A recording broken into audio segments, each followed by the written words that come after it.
Welcome back to another episode of Can Blue, a hockey podcast covering the Rangers and the Montreal Canadiens. I'm your host, Ben, on the Rangers side. I'm Brendan, covering the Canadiens. And we are back, baby. It has been a couple of weeks, I think. The last episode we did was post... Was it post or pre? It was actually before the last Four Nations game, so US, we could Canada. talk about that too. Oh, jeez. I don't know if I need to. It was, listen, good. We didn't have Quinn Hughes. I'll just say that. Oh, you also didn't have Bennington. Oh my God. And he stole Dude, the show. I know, but I just... Because you guys could have won in crazy. OT. That's crazy. Bennington... Well, yeah, but you know what else happened? And we can just rip on Leafs and U.S. fans right now. Yeah. Austin Matthews had like 3 opportunities to score on Bennington, and Bennington was just flashing leather at him. And then also, he just totally did not cover McDavid in the slot in overtime. Yeah. Like, how do you do that? Oh, I'm heated about it still. This is weeks in the making. You know what did come out of that whole series, though? I'm sure I talked about it. The Tkachuks are monsters. Yeah, and now one is out, though, because of participating in the Four Good. Nations. That means maybe Florida won't win the Cup. That's perfect for me. Yeah, that's good. But Brady, I've never been so all in on the Rangers getting a player than I am with Brady Tkachuk. Like, it would be dangerous if he moved to the Rags. Yeah, him and JT and Trocheck. You'll have like an all-American cast there. That would be terrifying. Honestly, I would not want that to happen. Actually, have you seen there's a video of him going around while the Senators fans are booing the U.S. anthem, and he's like looking really disturbed by it. No, I haven't seen that. Yeah, so that was a couple days ago, and then... like an angry face. No, he was just like or really pissed off face. I don't think he was pissed at the fans. He was just kind of like clearly upset that it was happening. He was hyped up. Or maybe it helped him get hyped up. Maybe, but I mean, he looked pretty upset. And then the day later or two, someone from like, I don't know if it's like the Ottawa Tribune or whatever the Ottawa local newspaper is, wrote, should Brady Tkachuk still be the captain of the Ottawa Senators? Like, you're just going to push him out. See, this is the Canadian market for you. This is the Canadian market. But he didn't, it's not like he went in and was like, I'm really bummed that the fans did that. There's no place in that. Like, he didn't say anything like that. He just looked a little upset because his anthem's getting booed. Yeah. And now all of a sudden the media's on him for maybe he shouldn't be the captain. That's absurd. If you keep doing that, though, that'll push him right into our arms, I think. Yeah, you don't want to... I get how... That's crazy. Yeah, it's tough because I'm sure I mentioned it last time, but Caulfield made comments about it, and everyone, at least on the subreddit, like shut him down. And yeah, you did say that last time. Yeah. So people do get heated, and this unfortunately does push players out of it, and I think that's really unfortunate because, like, to have politics get involved in the sports is I think kind of sucks. And it can make it great. Make it great. Think about the 1980 Miracle game. Like, that was obviously a very politically driven game, and like that made it better. And I honestly think a little bit of the tension that leaked into the world, the Four Nations, made the U.S.-Canada games that much more like fun to be a part of and watch, because it's kind of like, we are a little bit at, like, in no way similar to the Cold War era stuff, but like things are going on that fans are getting a little extra heated about it. Makes it fun, but I agree. Like, having it be this much politics this much a part of the game, it's getting pretty old. It sucks to the few players that are pushed out of a squad eventually due to these kinds of reasons. So you hate to see it happen, but it does happen. Very true. Okay, so that was our just really brief recap of the Four Nations. Where Canada won. Canada won. We didn't bet on that. I don't know why we didn't. We probably should have, but I'll just say congrats. Thank you. I think from what I've heard, and maybe we covered this, I'll just go over it really quick. I think what they're going to do is every 2 years international play. So next year will be Olympics. 2 years after that, they're hoping for 8 nations. And then 2 years after that, it'll be the Olympics again. And then in between, on the off years, they'll probably do an all-star game or something. So I think that's great because it does 8 nations involve Russia? Or they're hoping. Okay, that's what it seems like. Because obviously I think the Russians could field the strongest or one of the strongest teams. Yeah. We'll see about that, I guess. But I think that'll help the All-Star game too, because it won't happen every year. Players won't be like sick of it. If it happens every 3 years, it's kind of like, okay, maybe this is, all right. And it also won't dilute how cool it is to see the players in the national colors. Yeah. You don't want to do that every year because some people have been saying I'd be down. They want it every year. I would be down, but I do think the like average viewer would not be. I feel like after like 5 straight years of it, maybe it would get a little like maybe like it doesn't mean as much. That's how I feel for the Winter Classic. So when it initially first came out, it was cool and unique, and then now it's just like, That first Winter Classic with the Penguins and their like blue jerseys, they're light blue. Remember that? It's like the snow globe game. Did it look like that one? It was close to this this color. The reverse retro for us. Yeah. It's the baby blue with this like the circle. Yeah, I think I remember that. It was snowing. I think it was against the Sabres. I don't know. We played the Bruins for one, and we destroyed them 5-1. See, like big rivalries like that, awesome. Yeah. Totally do it. Yeah. And I guess the Detroit Columbus game did pretty well for viewership. Yeah, I saw that too. So I thought it was interesting. I didn't watch it. Did you watch it? No. Yeah. Yeah. I actually want both teams to lose. Yeah, right now. As we know, now at least as of March 6th, we're both in the wild card running. So are you like 3? Well, you're in it. Okay, so last night, so before the Capitals game where we went to overtime and lost, we were in by 1 point. We were the second wild card by 1 point. But there's like 5 teams that are so close. What's great is I think the Bruins are officially selling and just going to be falling off. Marchand is out. Marchand's out. McAvoy's out. They seem to be kind of open for business with just selling at the deadline, which is tomorrow at 3 p.m. I think. Going to be crazy. And you have the Senators, who they're kind of up and down. They've been playing pretty well, though. I think they've played well enough to be. We beat them, close. actually. Yeah. So out of the 5 straight wins we've had, we beat the Sens. It was not much of a blowout, but it was a 5-2 victory. Tkachuk was not playing. This was right after the Four Nations. Yeah. But they're still in it. But I think they're off and on. Yeah, it seems. And then you have Detroit, who I think every team in this space right now is kind of like they have a little bit of a hot run, and then they lose a couple, and same with us, up and down. So it's like same with the Rangers, same with Detroit, same with Columbus, same with Ottawa. So I think it's either we're on a winning streak, like, and a decent one, or a losing streak. So that's like it's never like win, loss, win, loss, win, loss. And something has changed since Four Nations. With the players, and maybe it was trades that came around, like for Rangers specifically. Yeah, something's changed where they look like a more motivated team. They look like that break really helped reset a lot of like what their focus is, because now they're going out and playing. And most of the season, I've been saying how kind of abysmal it was to watch the Rangers when it looked like they weren't giving a crap and like weren't giving effort. Now it's like they're on, and Mika. There's a classic thing among Rangers fans, Mika March. Like, he always turns it on in March. He, like, has a sick month. And since February 1, he's the highest scoring player in the league, which is primarily caused by him actually being moved from center to the wing on JT Miller's line. Oh, interesting. And I think that's great. Wait, so it's JT's center? Yeah. Okay. So if, like, I'm kind of up and down on if they're going to actually be able to move Zibanejad. Like, I think there's a good indication, and Emily Kaplan has said this, a couple other reporters have said this, Drury is probably going to do everything he can to move Zibanejad in the offseason.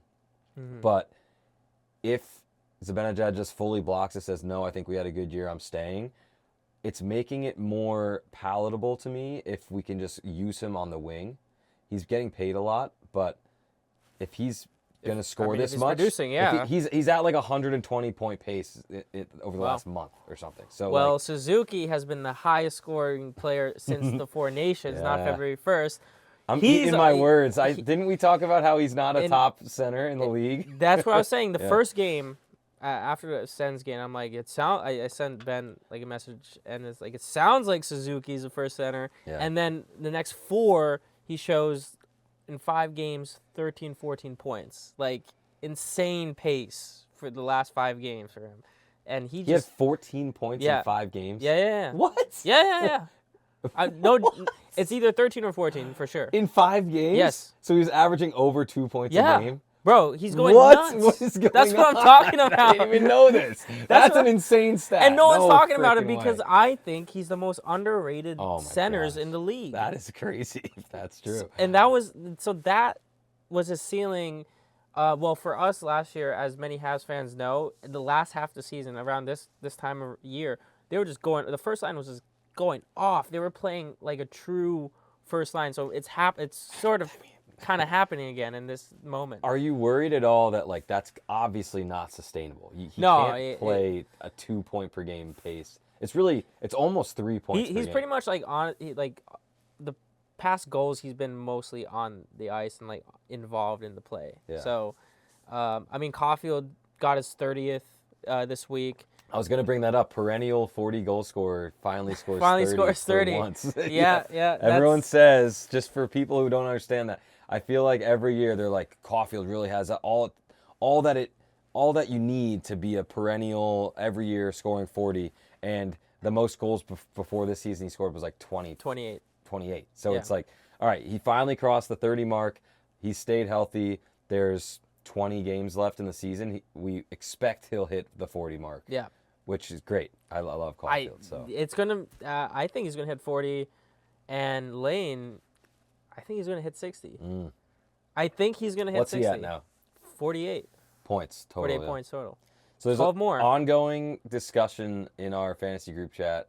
Backlund about Celebrini versus Hudson Hudson. And like we're kind of discounting Michkov because I do think he's still having a sick year, but it seems like the two finalists are going to be Hudson and Celebrini. The wow factor, because they had a wow factor to them, I think. I mean, you don't think Michkov does? He's pretty electric.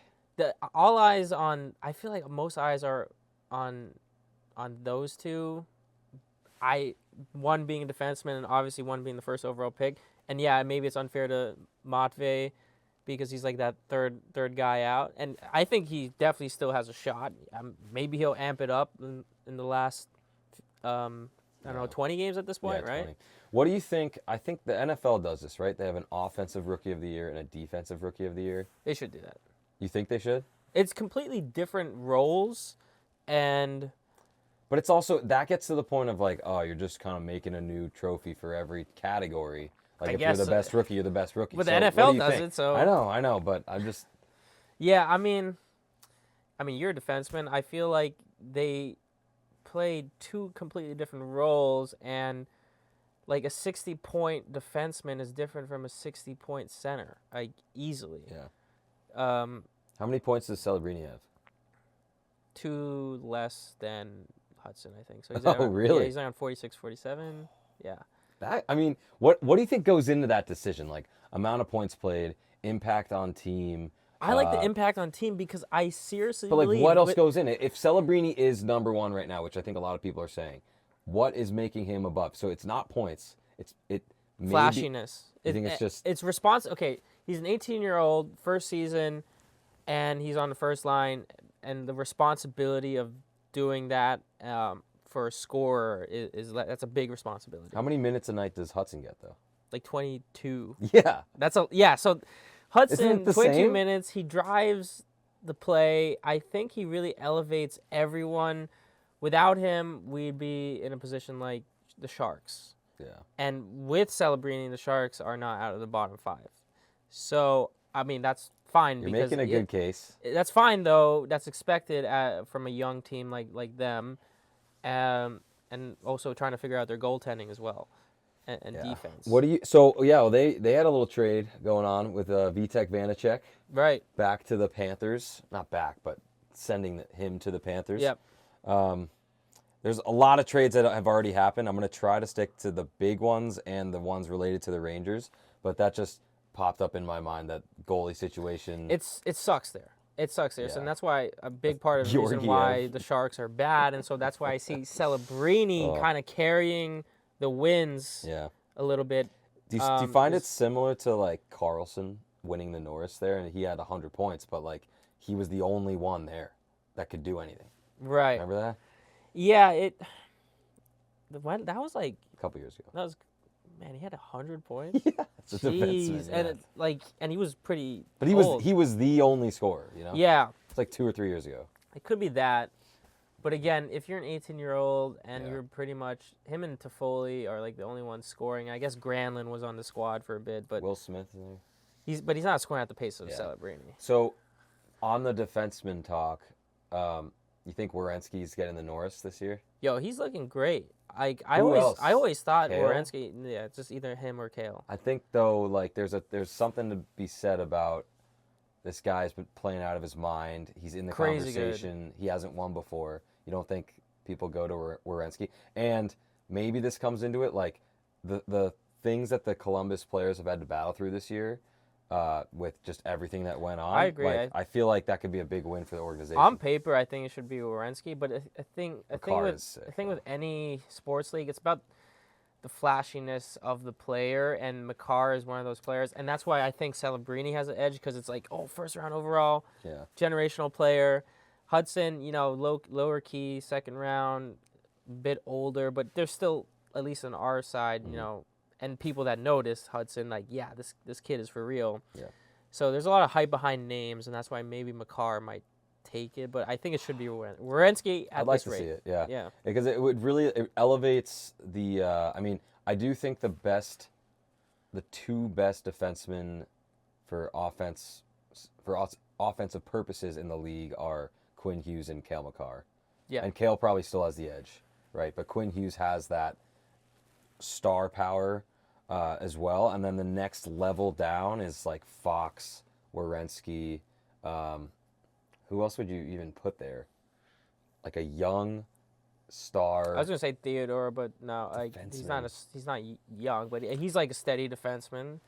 Hudson is going to reach could get that. There. Yeah. Eventually, I think. But it's a matter of like being the ultimate playmaker with the puck too. It's just I think Fox and Werenski are in the same breath now, and I think like McAvoy at a certain point had that level or that ability. But Dahlin, of course, he'd be on that level with Fox and Werenski. It's interesting though.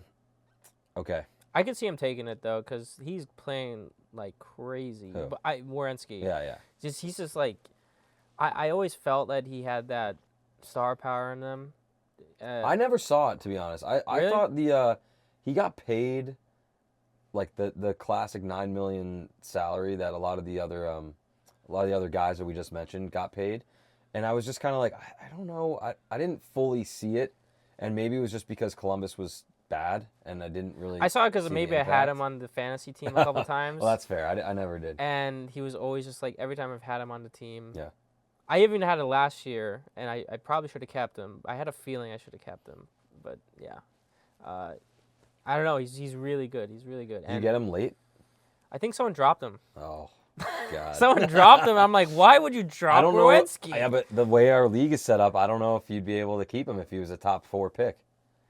I think he was around 5 or 6. Oh, okay, that's worth it. I think he had a down year 2 years ago, and he had a really good year last year. And that would have been the perfect time to get him. Good stuff. Let's move on to some trades. Trades? It's trade week. For us, we haven't had any. Well, maybe while we're talking, there may be something happen, but I doubt it. I'm making sure. My brother will for sure text if something happens with the Rangers. Something has already happened today, but I want to back up to like the first. Because, couples happened. Yeah, couples happened for us. This is like my favorite week because it's just mayhem and like you see everything shift around. This and free agency on the off season in July, right? Yeah. So it's honestly one of the best weeks to like have work, especially on the Friday trade deadline day, because you just have like NHL Network trade deadline up. You have you have constant refresh on Twitter. It's just like, okay, we're hearing this. There's so many rumors flying around. I don't believe for us though we're gonna make a big trade. But let's talk about yours first. So, we say goodbye to Ryan Lindgren. Yeah, but you were hoping for that. I knew it was coming. I honestly thought he wouldn't have even been re-signed this year, but the jury, beginning of the year said, let's run it back. We're going to bring everyone back pretty much. He and Jimmy Vesey, who also has been like an awesome utility knife guy for us, could play him up and down the lineup the last 3 years, played him at top line right VC's wing. a bouncer at this yeah, point. But, he bounces around the league, I mean. He's a bouncer. He started at the Rangers, went to the Devils, I think he went to Tampa at one point, was all over the place. But he was a guy, let me talk about VC first, just like in memoriam almost. Like, in the Gerard Gallant days, when we didn't have a right winger to play with Zibanejad and Kreider, VC slot up on that first line and like looked good. He was like shoot first. He made the plays. The last couple years, they really just slotted him in at like fourth line, and maybe he'd slot in at third line sometimes, right winger. And he just, every time he was on the ice, he brought something that I thought was like good, smart plays, never made really a big mistake. Last couple of months, he's been kind of the healthy scratch or one of them for the Rangers, and he even said like, this kind of sucks. I feel like I'm dying here because I'm not in the lineup, and I know I can still play, and I've been playing all right. So it was a matter of time, I think, for that. I think this is his last year also on the contract that he signed, which was 2 years by like $1 million or something. So cheap, easy to move. Colorado gets him. That's, kind of saw it coming. The Rangers are pretty much clearing out any UFAs that'll be next year. So, and what they want back is guys in return who have term. Mm-hmm. So just on VC, personally, on a personal note, I never really liked them because I heard, one of our friends actually went to school with him and said he was he said he was a complete ass. I forgot where I heard that. I thought I heard that in college, but you're right. I know who we're talking about. Yeah. Fair. But he's also in college. He won the Hobie Baker. Whereas he also went to school with Fox, and he said Fox was cool. Yeah. But not Jimmy VC. So I was just like, that guy's an ass. I don't. And just looking at him, he's kind of got a punchable face. I see it, but that was 10 years ago now. So. Yeah, I guess people grow up. So. Hopefully, maybe. Yeah. Maybe he's a total dick. And just a quick side note there. Fair. On to my boy Lindgren. I have a nice connection with Lindgren. I've not a full true connection, but bumped into him at a bar in the city. Way. Yeah. You know the story. I know the bar. Long, extended story. Great hockey bar, the Canuck. We've been there plenty of times. He was there a couple years ago with Greg McKegg. We had some beers, just talked to him. I knew someone who he billeted with, all this stuff. So it was a cool connection to have, and we were actually there watching. I think we were watching U.S.-Canada, either Olympics or not World Junior, but World Championship, like IHF. Right. So it was cool to have that moment with him, and so I always had that little connection of just oh, that's my boy. We had a couple of bats. So did you just recognize him? Oh, you're Ryan Lindgren. The full story is I was there with my girlfriend, and he started hitting on her. And no way. And then she was like, dude, this guy says he's on the Rangers. What is he talking about? And I was like, oh my God, that's Ryan Lindgren. No way. And so then he's like, oh, is this your girl? Sorry. I was like, it's complicated because we had just started dating 10 minutes before that. So I was a little out of it and I don't know what to. Okay, I didn't know that part. I guess we're dating. And he's like, oh, that's funny. Here, you want a beer? And then we just started drinking beers together. It was funny. That's hilarious. I didn't know that part. Yeah. So it was. I love hanging out with him. He's good. I think he's from Minnesota or something like. He's good dude. So hate to see him go. He was an on the ice now, absolute warrior. Eating crazy minutes, eating pucks in the face. There, running joke was that he would just bleed every single game, and he would almost never miss time. He would get hurt, maybe miss a game, and then come right back. He would play through every injury. He's a guy that a playoff contender wants and needs. Yeah, you'd want that. The problem is we were only really utilizing him as a top-line guy to play with Fox because they like to play together. But what it sounds like from the outtake of Jared Bednar... Jared? Yeah. Bednar. I only know Bednar part. Yeah. Well, from Bednar, the coach of the Avalanche, he said, we see some value in him that I think maybe other teams didn't see, but also we're not going to utilize him the same way the Rangers utilized him. We're going to have him not taking, 25-minute games. Yeah. Probably more second or third pairing because they have He's Taves. Better there. They have Taves and Makar, so why would you why would you need to deploy him at the top 2? You don't. Yeah. So they got a great guy in Lindgren. I don't know how many more salary, years. Right? I forget, honestly. He didn't have that much more. No, I saw a retaining salary in the next next one, yeah. Yeah. So he goes there. The other reason I think it's a smart move by the Rangers is obviously like they don't trust that he can be the guy they need him to be going forward. They didn't think they were going to sign him. Better to get something back for someone you don't think you're going to sign. And you don't know how many years this guy has left because of the style he plays. He's a little smaller. He plays physical. He gets, banged up a decent amount, and he sells out his body, which is great for now. But I think he's like 26, 25 right now. When he gets to be like 30, he's probably going to be pretty run down on his body. That's like what you kind of start to see in players like that. So yeah. I think all-around good move. Sucks to see some of these guys have been on the team for so long go, but it's time. And I've accepted it. Who we got back, I think we got a 2nd-round pick, a 4th-round pick, and 2 players. And who are the 2 players? 2 players are Juuso Parssinen, who is a... defenseman, I think? He is a center. Oh, yeah, I've heard his name before. I think he either started or before he was on the Avalanche, he was on Nashville. Yes. Young, he's yeah, 23 or 24. He's a center. We've obviously we don't have any center depth in the organization, so bringing him in is good. He's big. I think he has potential to be flashy and make some good plays. So it's really a low risk return for someone like the way I really see it is like, all right, you're getting a 2nd-round pick. I'm gonna backtrack a little bit. You're getting the 4th-round pick and Juuso Parssinen for Jimmy Vesey. So you're replacing a forward on the roster with this young forward and a pick. And a Great. 4th round, And then the second guy we got back was Calvin DeHaan, who he's been in the he's a veteran. Tri-State. I mean, he's like, he's been I in thought the he was Islanders. old. He's like 32 or 33. Okay, yeah, I thought he was older.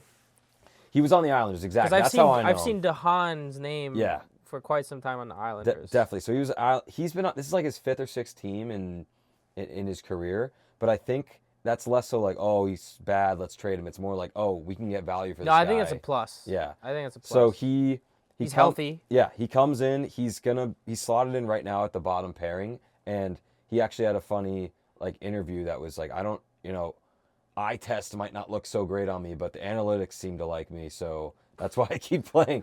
Basically, I don't think he's putting up points. Like Lindgren had his career high in points this year at 19, I'm pretty sure.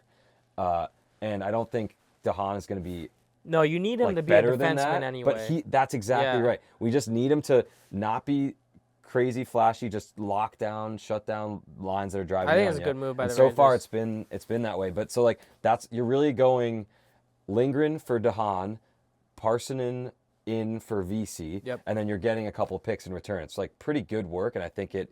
I don't know why the Avs did that, to be honest, but Well, I think it's I don't think it's an even trade. I honestly think you're getting 2 guys with real playoff experience. You're getting rid of a guy in Parssinen who maybe isn't doing super well, so it's a little bit. Maybe that's why. It's low risk both ways, because if he does great, it's like you didn't. New scenery. He didn't look great here, so yeah. But I think it's it's smart for the Rangers to be doing this, because they're cutting ties with guys that getting rid of Lindgren and VC. It doesn't make you immediately worse, and then you bring in these other guys that are pretty much straight fill-ins. That again doesn't make you immediately better, but it doesn't make you worse. So what? Right. And you're getting capital back with the prospects or the draft picks. Yeah. So pretty good move. I like it. Move. Do you want anything else to add? I know I've been talking a lot, so I have one more trade. No, that's pretty solid. Okay. I think that's exactly what you need. A defenseman that, was a veteran, but also is more of a defensive defenseman. What that also has been doing too, talking about lineup really quick. Fox has been out with an injury since a couple games ago, and that's been day-to-day. I think it's IR. No way. Okay. But not long-term IR. Okay. So he'll be, and it also might be retroactive to a couple days. So he'll be out for at least a week, and then he can be back after that. That allows Jones to come into the lineup though. So Fox is out. Lindgren's obviously traded. Fox is on the IR. So you have Miller and Borgen playing together. You have Vakanainen and Schneider, and then you have DeHaan and Jones. Jones has been kind of sitting in the wings, like, I really feel like I'm able to play here, but, I'm just going to be the healthy scratch every night. He could eventually get traded because the last couple of games he's been awesome, like driving plays. He's been the power play quarterback in Fox's absence. See, you think there's going to be more trades? Yeah, I do think there's. Don't look at that. Don't look at that jersey. Don't you dare. I'm gonna get there. I would say that it's a bad decision if they were to do that. I don't think it's a bad decision. That's why I'm worried. Oh, you think it's good? I think it's gonna happen, and I don't want it to happen, but I think it's gonna happen. It might. I don't know. All right, hang on. Yeah. Jones is in. That's great. Might be a showcase. He might get traded eventually because he is a guy that like we. Was he right-handed defenseman? I think so. I think so. Yeah, I think so. He's right-handed. Yeah, he is. Yeah. So we could use that. I love Jones. I've been saying he needs to get into the lineup more, and he's been kind of taking advantage of this time that he has right now in the league. So if they end up keep holding on to him, love it. If they get rid of him, I will understand.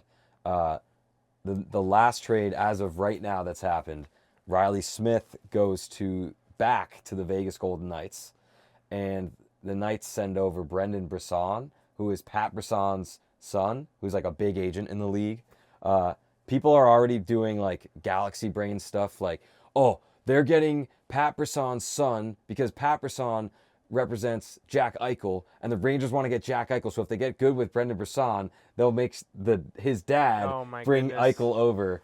Or like, he also represents Quinn Hughes. So they're like, oh, we could get Quinn. Like, it's just stupid. Relax. Okay. Yeah. The Eichel thing is possible because he's a UFA after next year, I think.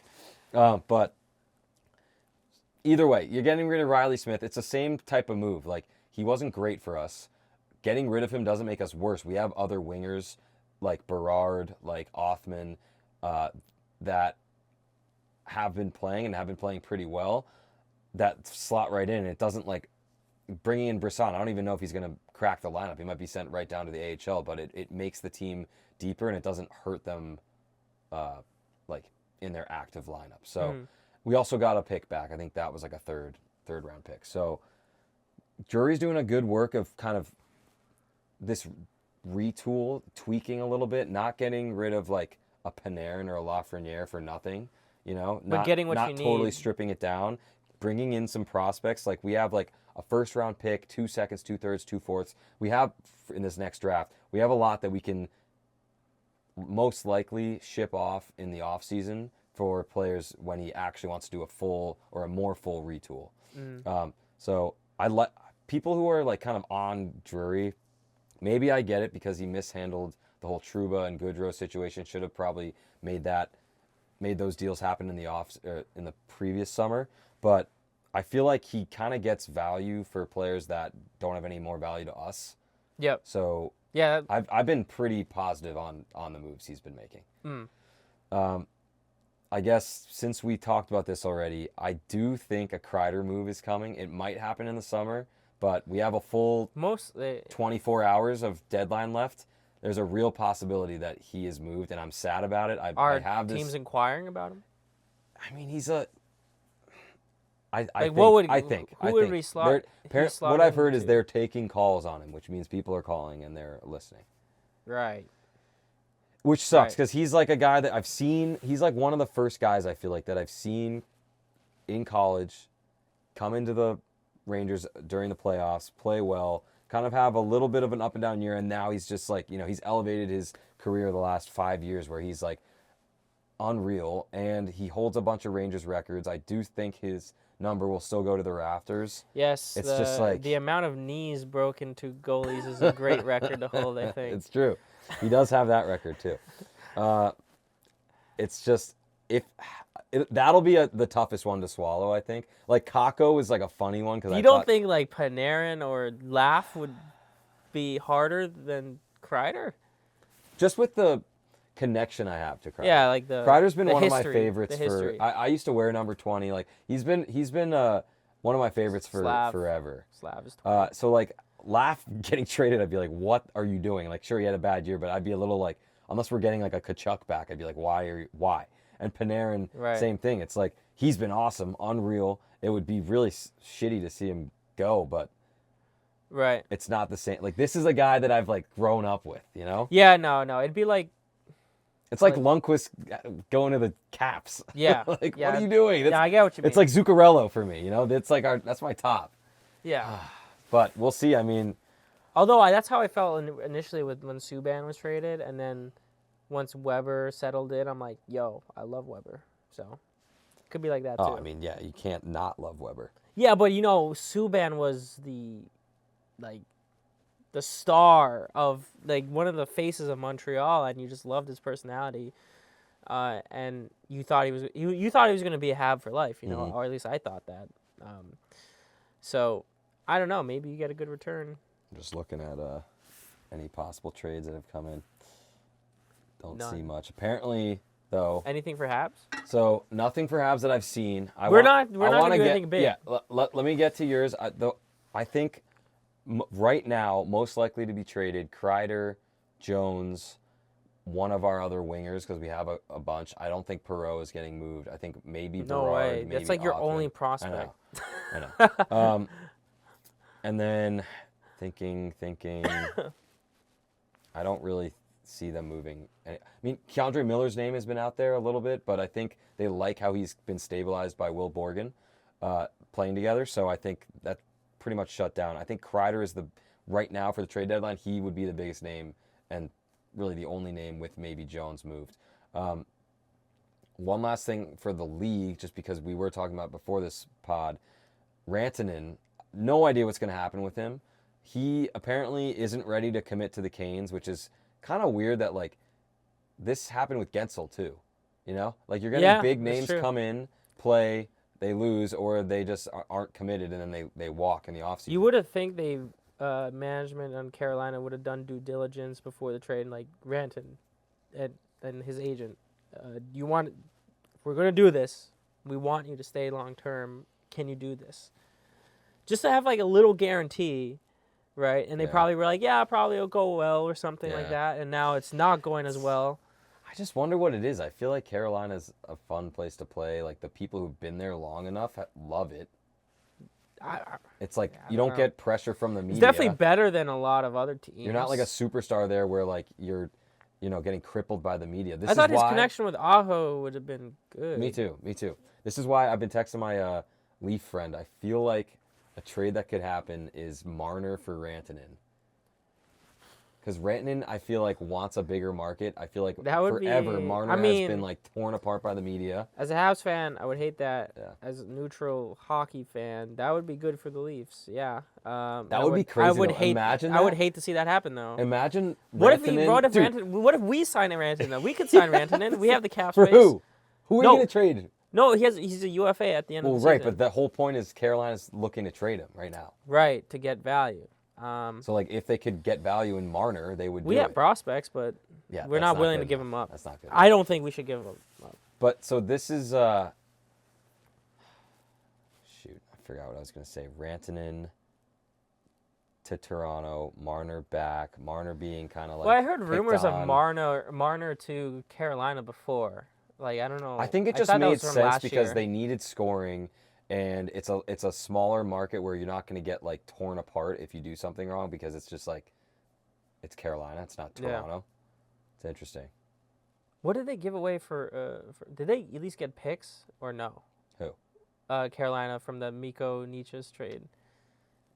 I forget. I thought it was not 1-for-1. No, it was not 1-for-1. That's what I was going to say. Imagine another blockbuster deal sending another star for Rantanen. Like the Natchez Rantanen thing like almost broke the hockey internet. Having a Marner Rantanen would be insane.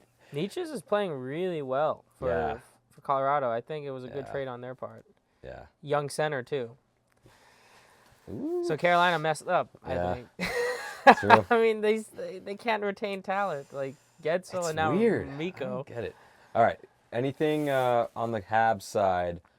Who is going to be moved? I know you have some signings, right? Yeah, I mean, there was bountiful trade rumors during the Four Nations and slightly after that, like, it was for sure Jake Evans and Joel Armia are going to be packaged for a trade.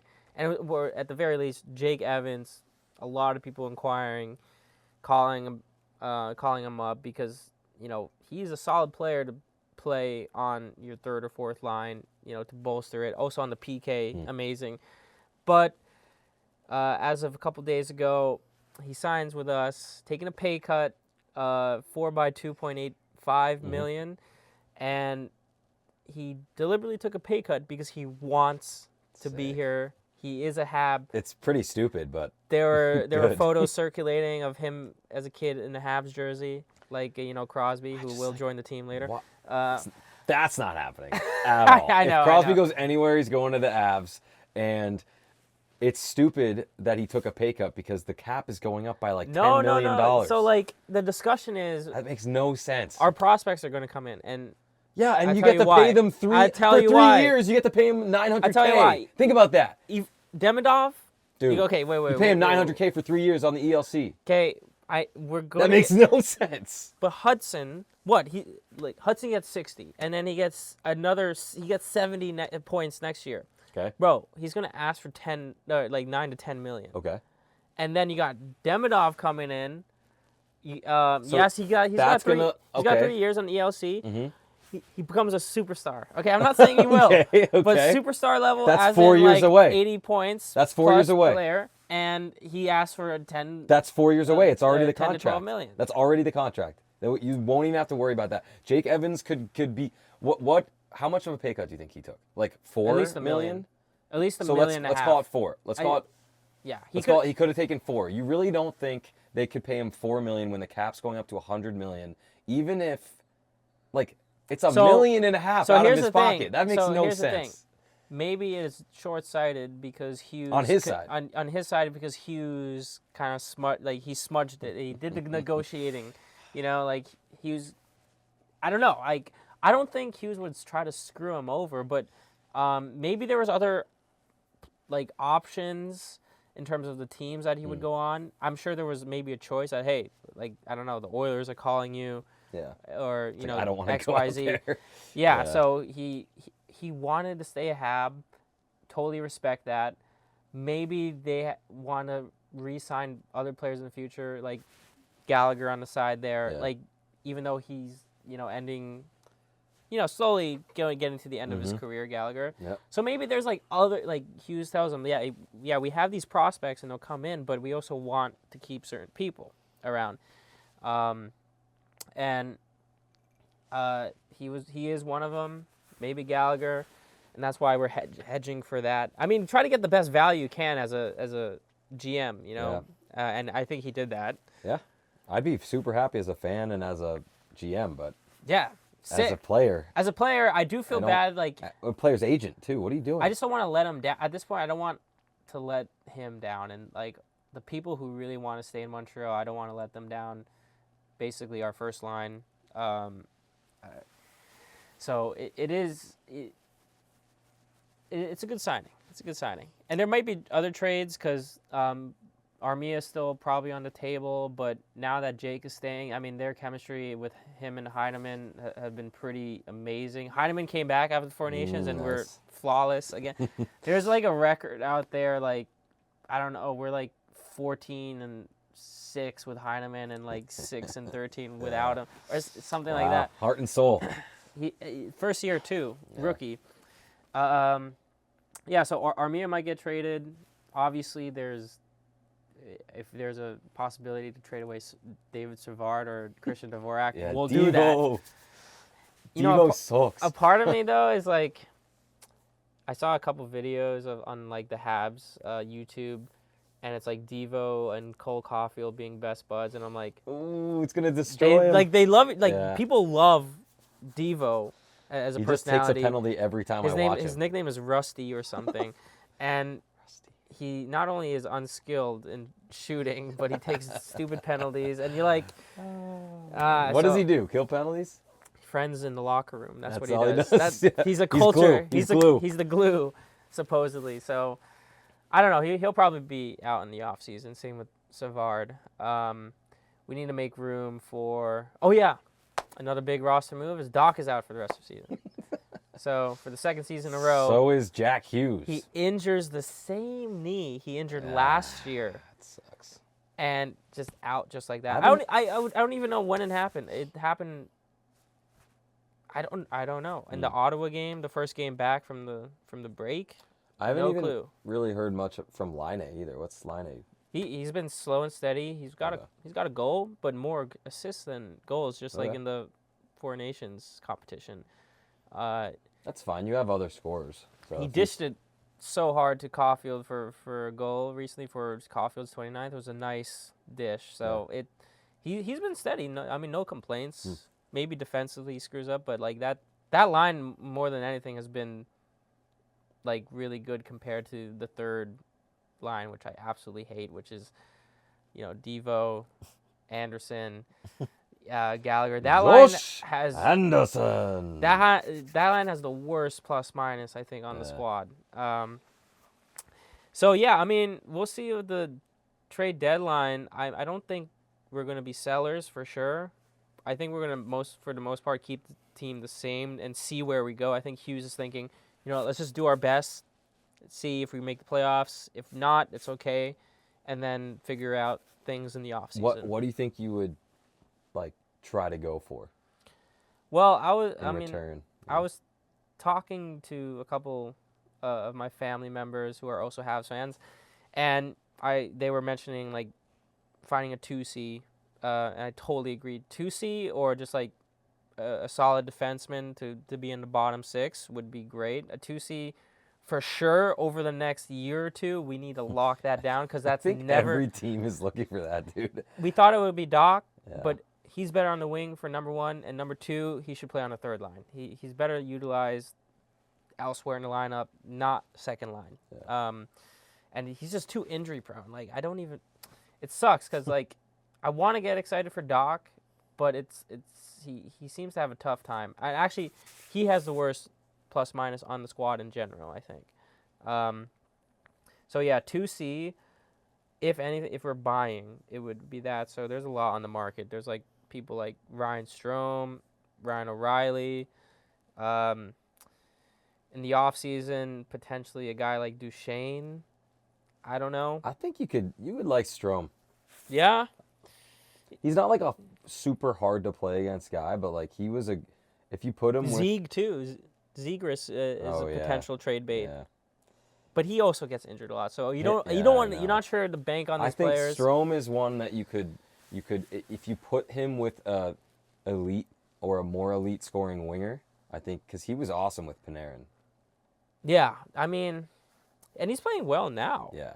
So he's on Anaheim. I really like Strome. Like he missed the net so much. Like open but net. He dishes no, like better. Open net. Like he would be there. Way. There'd be a still frame of him with the puck. And he still had like unreal seasons, but he was playing with Panarin, so it kind of makes sense. But yeah, no, he and then obviously his brother's doing insane in Washington. Another player that's been kind of in talks is like obtaining a player like Dylan Cousins. JJ Peterka.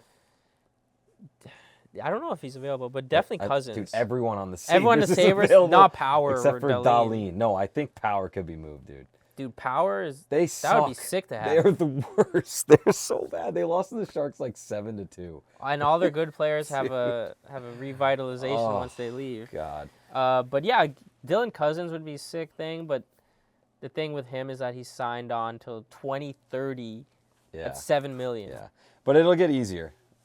It would, but he scored maybe 40 that's points, maybe right? that's the 50 move points? with Hughes. Like he wants to obtain a guy like Dylan Cousins of that cost, and then somehow Demidov and Hudson could slot in there. Could. So, I don't know what the Hughes plan is, but it would be interesting to see any trade at all at this deadline, in my opinion, because we shouldn't sell anything. Yeah. Unless it's a really big opportunity. You can start selling draft picks, I think. You have so many young players. We have in this draft we have 3 first-round picks, I think. Yeah. So there's no reason you should be using all 3 of those. I think it's like 2 or 3. There's not enough like roster spaces for all those picks. Like you take the best one, trade the other 2 for like legit players, and then you could have like you build out some of your veterans. Yo, two. All 3 first-round picks for Mikko. For Mikko Rantanen. That would be crazy. And then you go get Strome. You get Strome playing with Rantanen. I like it. Dude, Rantanen and Slafkovsky on the same team. That would be sick. Actually, and Demidov later. Oh my God, you're drooling over Demidov. If he's not good, bro, dude. He's on the number 1. Well, I don't know if it has any sway, but Craig Button made like a list of top prospects, and number 1 is Ivan Demidov, Ivan Demidov. Right. Okay. And we got Jacob Fowler in the mix, our future first-star goalie. Dobish. Him as backup. Dobish as backup. It's going to be how I predicted the next 5 years. Jacob Fowler starter, or once Jacob Fowler becomes a starter, it's going to be him and Dobish, I think. All right. But Monty has been playing really well as of recently. He stole the show in our last game against Buffalo where we won in OT. I can't believe the Rangers have lost to Buffalo twice this year. We swept them. We swept Buffalo. They're horrible. So I think to wrap up our last kind of segment, do you know or have you taken a peek at any of your next games coming up? Because we got the Oilers tonight, which is a big test, I think. So that's kind of where I wanted to get to. Like last night we played the Caps, and normally when dude, they're like number 1. Yeah, I mean, yeah. We beat them. But. When like previously in the year when I kept harping on them not really trying, and then all of a sudden they'd put together a couple games where like, oh, they're winning, they're beating these teams that they should beat, but okay, they beat Nashville, they beat this, okay, now they're going to play Florida, let's see how they play against a legit team, and then they just lay an egg basically. Different now, like we've been saying, something shifted or changed since the Four Nations. Honestly, the break, I think it helped. Just like a week and a half to just relax your body a bit. Yeah. Like it definitely helps. And mentally reset. Mentally I think it reset. This stretch they Except lost for Kreider because he played. Oh yeah, he's out. They played a close game against the Leafs. They lost by 1. But they're finally giving a crap, man. They're finally doing things that you're like, all right. You feel it when they give a crap. And I think it's the JT Miller effect. He's like driving everyone, and they're giving their all effort because every game now is playoff atmosphere. Because if you lose, that could be the difference. Speaking of that, from the Four Nations, Brady and the Kachucks were. Oh no, sorry, JT and the Kachucks were like texting about the. Kind of like the bruisers. Yeah. Slafkovsky took inspiration from the Kachucks, and he's like, you know what, I could do that. And he's been hitting a lot more. He's been more of that power forward, getting in front of the net, driving to the net. He's had a little bit of a resurgence, actually scoring and getting points. So if he keeps that up, he'll be at the pace that he was last year as well. Who else I'm seeing that from on the Rangers? Mika Zibanejad. Yeah. Wait, like power forward type? Hitting. Like actually hitting. Wow. He's playing with Miller. I'm sure Miller's like, hey, jackass, let's go. Let's go in there. And he's playing with Cooley and Miller. And Cooley has like the most hits on the team. So he's been awesome. Like can't say enough good things about Will Cooley. Yeah, dude. He's a great secondary scorer. Super solid, yeah. Yeah. So he's what, 18 goals or something? 17? Yeah, he's close to 20 goals. Wow. And it's his second year. That's great depth. It's sweet. Great depth. But so, what I was saying, they lost a close one in Toronto, but they gave a crap about it. Then they played Nashville. They beat them. They're bad this year, so it makes sense. I think they beat the Islanders twice in like 5 days. That was awesome because the Islanders are kind of still hanging around at the top of just out of the wild card. And then they go and play the Capitals, which is number 1 team in the East, maybe number 1 team in the league, not sure at this point. And close game, take them to overtime, get the point. End up losing, but it's, once it gets to 3-on-3, it's pretty hard. Last 10, T-minus 10 yes. for Ovi. Once you get to 3-on-3 and shootout, it's kind of like you'd like to get that extra point, but if you take the Sabres or I'm thinking we the do Sharks the to OT, three, you could lose. The point structure where you get 3 for a win and 1 for like that better. 1 for OT. It's what the Four Nations did. Yeah, we should do that. I like that better. 3-2-1. Wait, 2 for. So you get automatically, if you go to overtime, the max you can get is 2. Okay. 3 for regulation, 2 for an overtime win. 1 for a loss. A loss in OT. Okay. Yeah. In OT, yeah. So Ovi, that's like probably the last thing I want to touch on. Well, there's I guess 2 things, right? They played one of the best teams in the league, got really close, lost by 1, got a point. Their next couple games, they play Columbus twice. They play the Senators, all right above them or around them in the standings. We need and then you Minnesota. to beat them. So we need to beat them too. We're going to try our very best. Like I want to see. Surprisingly, I want to see you win those 2. Like, Let's especially go. Because I'm down. Let's do it. You need to bring those guys down so we can get in. Yeah. And we need to bring them down too. Like.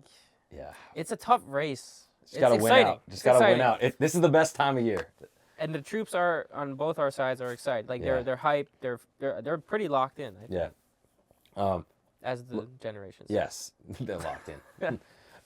As you said, Ovi, 9 away from tying, 10 away from breaking. It's timing out that I might be seeing the tying or breaking goal. I have tickets to a game like 14 games away. Yeah. Yeah. So it was in April. if he chills out for a couple games, gets hot, chills out, it could time out perfectly. We'll see how that goes. Other thing. I actually cannot wait for him to break it. Dude, it's gonna be. That's must watch. Because the thing is, everyone loves it. Yeah. Everyone loves it. Well, it's like a record you thought would never be broken, and he might even get to 900 goals. Like that's insane. Never been done. Yikes, that's crazy. Last thing, for real from me is the Devils crashing out. I said earlier, Jack Hughes out for the year. So the wild card race got a little more interesting because they're only of that. like 5 points ahead of everyone. So they'll tumble a bit. Out. They could tumble a bit, and that gets me going. We could come back up. But that game was a particularly interesting one, right? It was Vegas. It was against Vegas. Sheldon Keefe got thrown out. Keefe got thrown out, fined $25,000. I mean, I can't say that would suck as a Devils fan to see that happen. Dude, yeah, of course. I mean, he's as dynamic a player as you can get in the league. Yeah. And he, shoulder surgery sucks. I still don't. I think he has part of the kind of similar Artemi Panarin type of like disappearing act in the playoffs because he's a little smaller and he doesn't play that Kachuk style game. He still scores, like he's still out there, but like I think when it gets to later rounds, clearly they haven't gotten that far, so he hasn't. Playoffs, tough, so many man. different characteristics have to come out of the players other than just being a skilled player. You need to be a pain in the butt, and you need to be like non-stop, dogged. You need to be the Panthers, yes, basically. Yeah. Yeah. Thankfully, the Panthers got. Actually, no, they didn't get nerfed. I was gonna say they got nerfed, but well, Kachuk's gonna come back. They got Seth Jones. Oh, that's true. Yeah, but he'll be good. That's a good fit. Boy. He's a good player too. On a good and on a better team, he's gonna be even better than. Not a top 2 guy, but a top 4 be good. Top 4 for sure. He was not on the best of teams. The worst team. The worst team, and also before that when Columbus was bad. Still not good. So. I think that'll be good. So you were saying Oilers tonight. Oilers tonight. Do you know the next couple games? I don't know actually. Any division? I'm like them. They're like Cole Caulfield in a recent interview was like, you recently just got 30 goals. How do you feel about that? He's like, not really. I'm just taking it day by day, game by game. And that's how I'm going. Let's go. It's like, all right, game by game. Let's just see, bring in our best. I'm not trying to get too excited for our playoff, for a potential playoff occurrence, but. I'm excited. If I would be lying if I wasn't excited. I think best case scenario for us and for all the fans, Canadiens and Rangers have both the wild card spots. Content playoff podcasts would go hard for both of us. Yeah, I would be.